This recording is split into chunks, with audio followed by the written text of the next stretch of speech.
Hello বন্ধুরা, আজকের এই ভিডিওতে আলোচনা করব আরআরবি গ্রুপ ডি এর জন্য জেনারেল সায়েন্সের গুরুত্বপূর্ণ সব এমসিকিউ প্রশ্ন। তো অবশ্যই ভিডিওটা প্রথম থেকে শেষ পর্যন্ত দেখো এবং উত্তর দেওয়ার চেষ্টা করো এবং কমেন্ট বক্সে জানাবে যে কতগুলি প্রশ্নের উত্তর দিতে পারলে। তো চলো শুরু করি। তো দেখো আজকের প্রথম প্রশ্ন, সমস্ত বস্তু কোন শক্তির দ্বারা একটি তরলের মধ্যে নিমজ্জিত থাকে?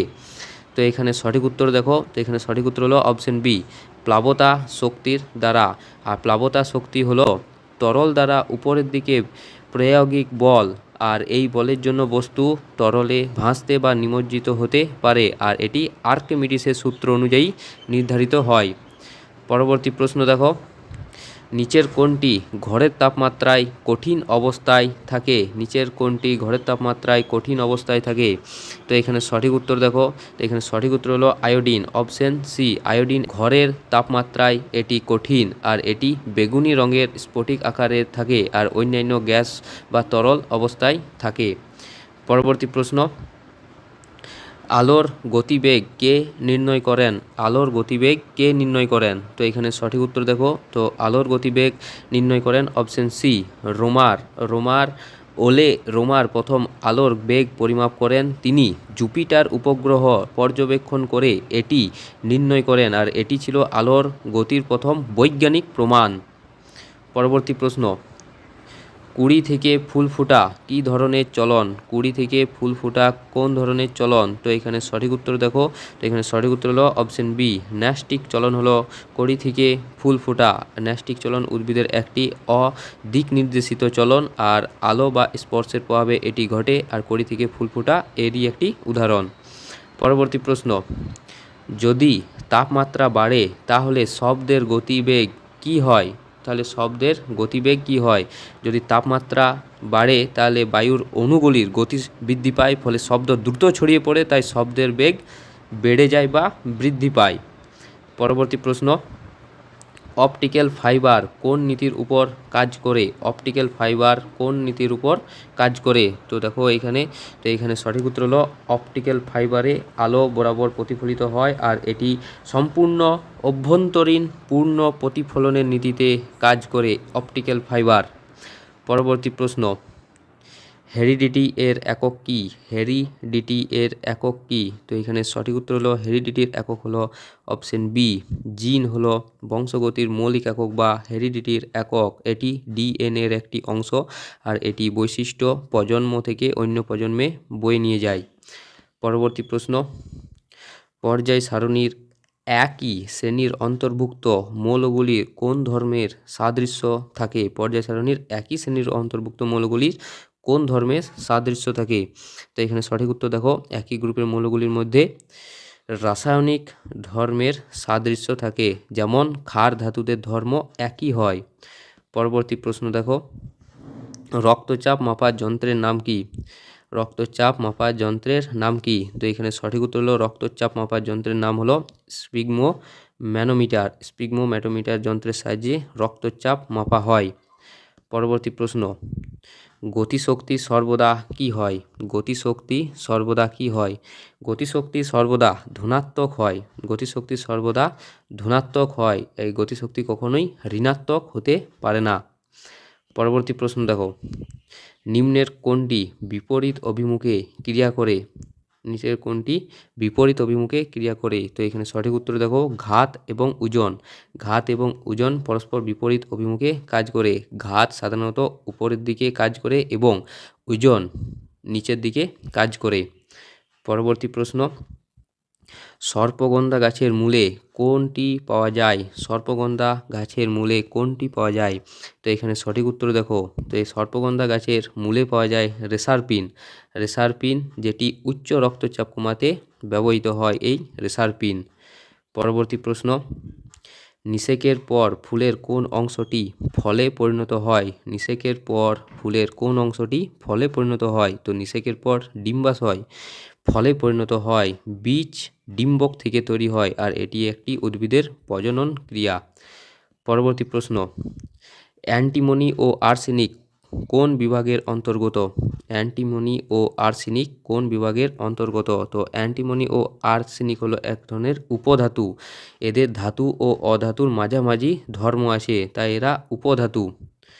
পরবর্তী প্রশ্ন, সৌরকোষগুলি কোন নীতিতে কাজ করে? সৌরকোষগুলি কোন নীতিতে কাজ করে? তো এখানে সঠিক উত্তর দেখো, তো এখানে সঠিক উত্তর হলো অপশন বি, ফটোভোল্টিক প্রভাব। সৌরকোষ সূর্যের আলোককে বিদ্যুতে রূপান্তরিত করে, আর এটি ফটোভোল্টিক প্রভাবে ঘটে। সোলার প্যানেলে এই ধরনের নীতি ব্যবহৃত করা হয়। পরবর্তী দেখো, দুটি জীবের পারস্পরিক সহাবস্থানের ফলে উভয়ে উপকৃত হয় যখন, তখন তাদেরকে কি বলে? তখন তাদেরকে কি বলে? তো এখানে সঠিক উত্তর দেখো, তো এখানে সঠিক উত্তর হলো মিথজীবিতা বলে। যখন পরস্পর সহাবস্থানের ফলে উভয় জীব উপকৃত হয়, পরস্পর উপকৃত হয়, তাকে মিথজীবিতা বলে। যেমন শৈবাল ও ছত্রাক বা লাইকেন, এরা সহাবস্থান করে, এদেরকে মিথজীবিতা বলে। পরবর্তী প্রশ্ন, অ্যাসিড কাঁচের পাত্রে রাখা হয় কিন্তু ধাতুর পাত্রে নয় কেন? তো এটি খুবই গুরুত্বপূর্ণ প্রশ্ন। দেখো, অ্যাসিড কাঁচের পাত্রে রাখা হয় কিন্তু ধাতুর পাত্রে কেন রাখা হয় না? তো এখানে সঠিক উত্তর হলো অপশন সি, ধাতুর সাথে বিক্রিয়া করে। অ্যাসিড ধাতুর সাথে বিক্রিয়া করে এবং বিভিন্ন ধরনের মৌল বা উৎপন্ন করতে পারে, তাই ধাতুর পাত্রে কখনোই রাখা হয় না, সেটি কাঁচের পাত্রেই রাখা হয়। পরবর্তী প্রশ্ন, জলাশয়ে নাইট্রোজেন বেশি হলে কোনটি হয়? জলাশয়ে যদি নাইট্রোজেন পরিমাণ বেশি হয়ে যায় তাহলে নিচের মধ্যে কোনটি হয়? তো এখানে সঠিক উত্তর দেখো, ইউট্রোফিকেশন হয়। ইউট্রোফিকেশন হয়, এইখানে প্রচুর পরিমাণে শৈবালের বৃদ্ধি ঘটে, এতে জল দূষিত হয়ে পড়ে, ফলে জলজ প্রাণীর ক্ষতি হয় বা মৃত্যু ঘটে। পরবর্তী প্রশ্ন দেখো, নিচের কোন তলটি উত্তম তাপ শোষক? নিচের কোন তলটি উত্তম তাপ শোষক? তো কালো রং সব থেকে বেশি তাপ শোষক হয়, তো এবং কালো এছাড়াও অমসৃণ হলে সেটি উত্তম তাপ শোষক হয়, কালো এবং অমসৃণ। পরবর্তী প্রশ্ন, থাইরক্সিন হরমোন কম ক্ষরণে শিশুদের কোন রোগ হয়? থাইরক্সিন হরমোন কম ক্ষরণে শিশুদের কোন রোগ হয়? থাইরক্সিন হরমোনের কম ক্ষরণকে বলা হয় হাইপোথাইরয়েডিজম। তো এর ফলে শিশুদের রোগ হয় ক্রেটিনিজম। ক্রেটিনিজম রোগ লক্ষ্য করা যায় থাইরক্সিন হরমোনের কম ক্ষরণে।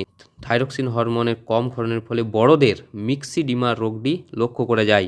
এবং যদি থাইরক্সিন হরমোন বেশি ক্ষরণ হয় তো শিশুদের এবং বড়দের উভয়েরই এক্সোথ্যালমিক গয়টার রোগ হয়।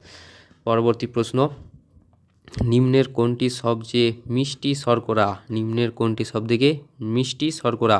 তো এখানে দেখো, তো ফ্রুক্টোজ হলো সবথেকে মিষ্টি শর্করা, আর এটি ফলের মধ্যে বেশি পাওয়া যায়, আর এটি ফ্রুট সুগারও বলা হয় ফ্রুক্টোজকে।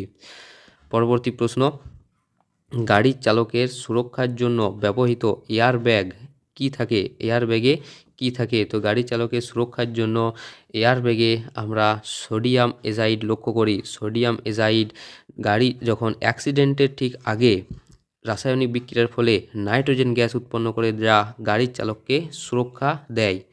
পরবর্তী প্রশ্ন দেখো, নিম্নের কোনটি একটি অধাতু? নিম্নের কোনটি একটি অধাতু? তো দেখো, এখানের মধ্যে নিম্নের মধ্যে বোরন হলো একটি অধাতু, আর বাকিগুলো হলো সব ধাতু। পরবর্তী প্রশ্ন, কার্যের এসআই একক কোনটি? কার্যের এসআই একক কোনটি?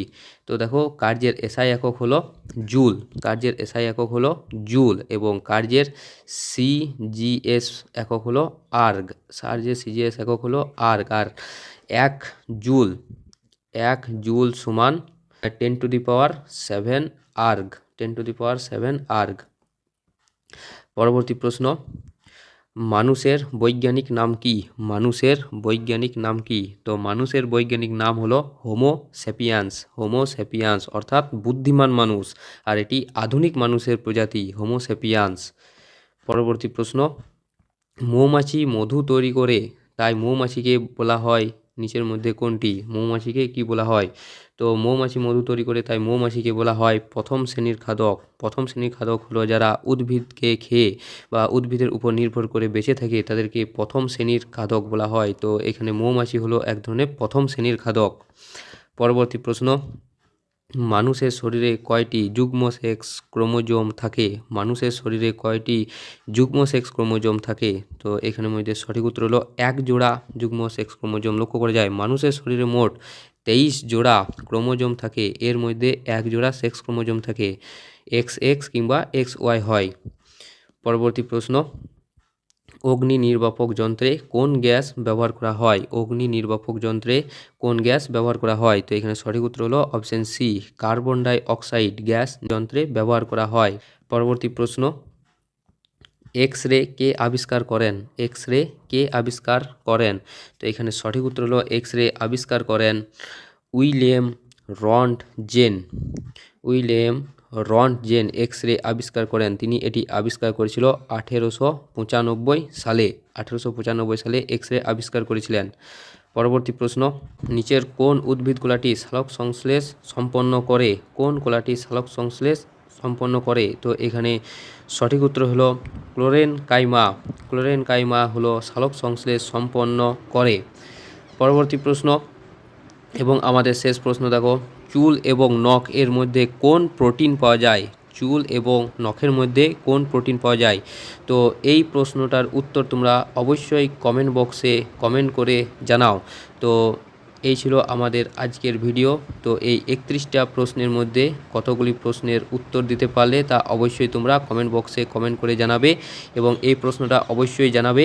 এবং ভিডিওটা যদি ভালো লেগে থাকে তো অবশ্যই লাইক করতে ভুলো না এবং চ্যানেলটাকে সাবস্ক্রাইব করবে যাতে এরকম ভিডিও আরও পেতে পারো। তো দেখা হচ্ছে পরের ভিডিওতে।